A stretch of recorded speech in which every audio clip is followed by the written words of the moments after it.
Hola a todos, bienvenidos a nuestro podcast titulado Educación y Pedagogía Crítica, un viaje en el tiempo.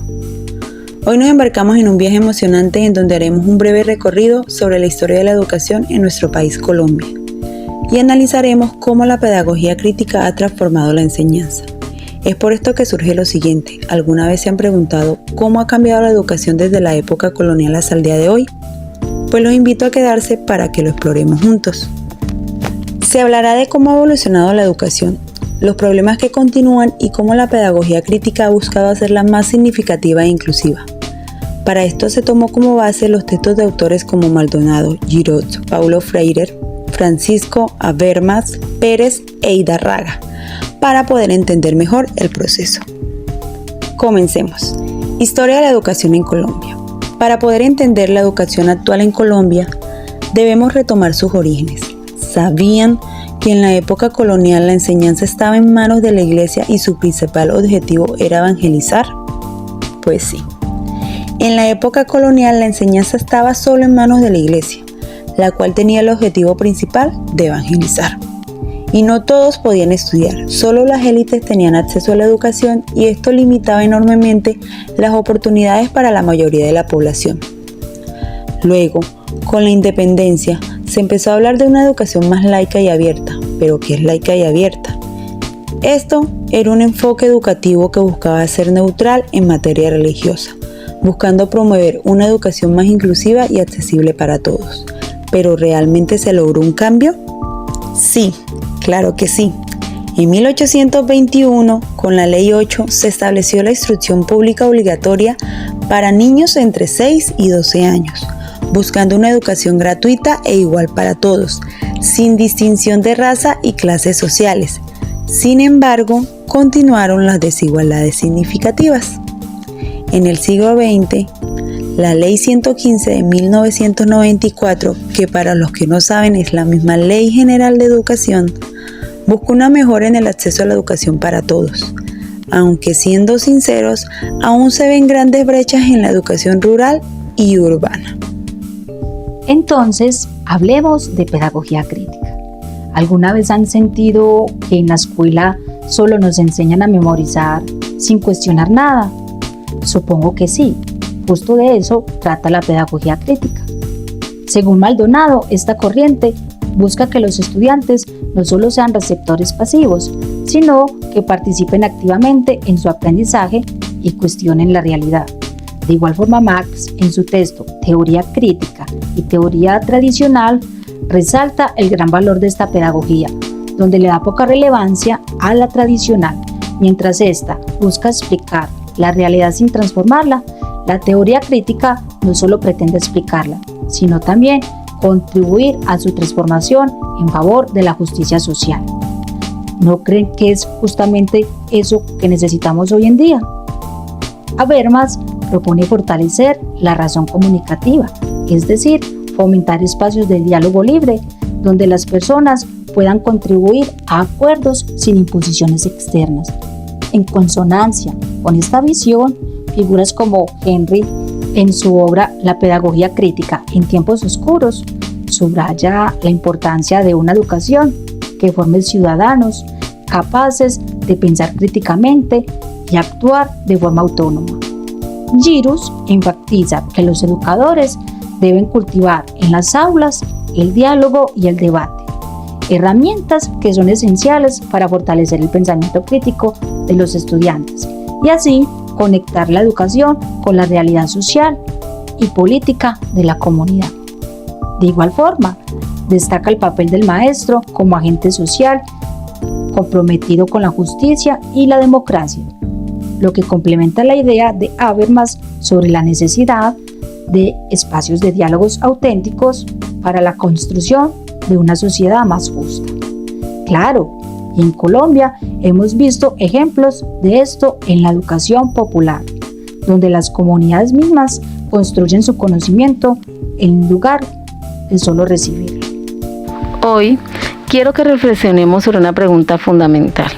¿Cómo podemos incorporar principios innovadores y flexibles en un sistema educativo que, en muchos casos, sigue siendo bastante rígido y tradicional? es cierto que la educación está atravesando cambios significativos, pero a menudo nos encontramos con estructuras que parecen resistirse a la transformación. Entonces, ¿qué podemos hacer para integrar metodologías más dinámicas, personalizadas y adaptadas a las necesidades del siglo XXI, sin perder de vista lo que hace que el sistema educativo tradicional funcione? Un autor influyente en este ámbito es Paulo Freire, quien aboga por un sistema educativo que fomente la reflexión crítica, el aprendizaje activo. En su libro Pedagogía del Oprimido, cuestiona la educación tradicional y jerárquica. ¿Cómo aplicamos estos principios en un sistema educativo que muchas veces sigue siendo rígido y tradicional? Buena pregunta. La clave para implementar principios innovadores en un sistema educativo tradicional está en la capacidad de los docentes para apropiarse de estas ideas. No se trata solo de entenderlas a nivel teórico. Los profesores deben hacer las suyas, adaptarlas a su estilo de enseñanza y, lo más importante, motivar y persuadir a los estudiantes para que las pongan en práctica en el aula.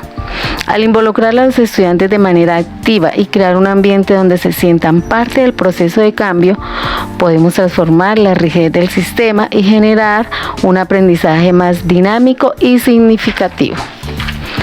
Impacto de la pedagogía crítica en la educación actual y conclusión. Respondiendo a la pregunta, ¿realmente podemos cambiar el sistema educativo desde el aula?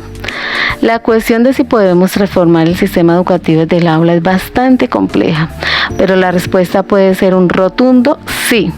Consideramos el impacto de la pedagogía crítica, este enfoque educativo que fomenta la reflexión profunda sobre nuestra realidad social, política y cultural.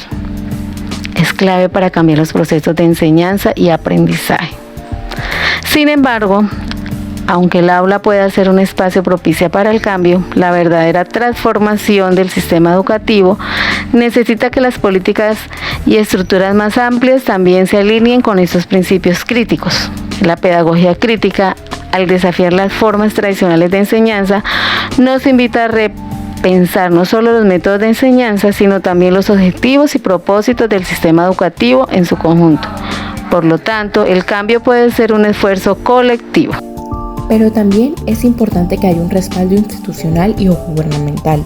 Sin el apoyo del gobierno por medio de las políticas educativas, estos cambios pueden ser difíciles de sostener, ya que las políticas públicas educativas son aquellas acciones o proyectos los cuales el Estado crea con el fin de disminuir o afrontar los desafíos que en este caso tenemos en la educación del país.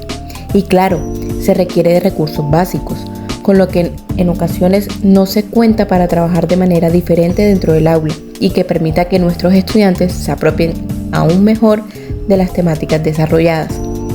Porque como dice Cajiao 2004, las víctimas directas de esto son los estudiantes y los maestros que no encuentran ningún reto ni estímulo para el desempeño de su profesión. Quiero contarles brevemente acerca de lo que vivo actualmente. Yo trabajo en una zona rural del departamento de Córdoba y claramente seguimos teniendo muchas necesidades, a pesar de que el rector ha venido trabajando.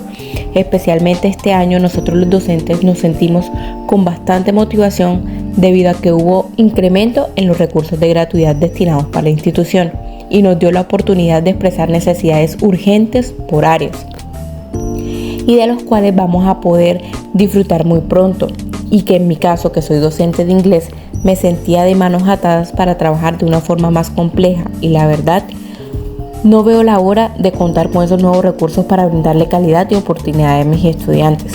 Por otro lado, cabe aclarar, la educación no es un acto neutral, como decía Paulo Freire. Siempre tiene un impacto social y político.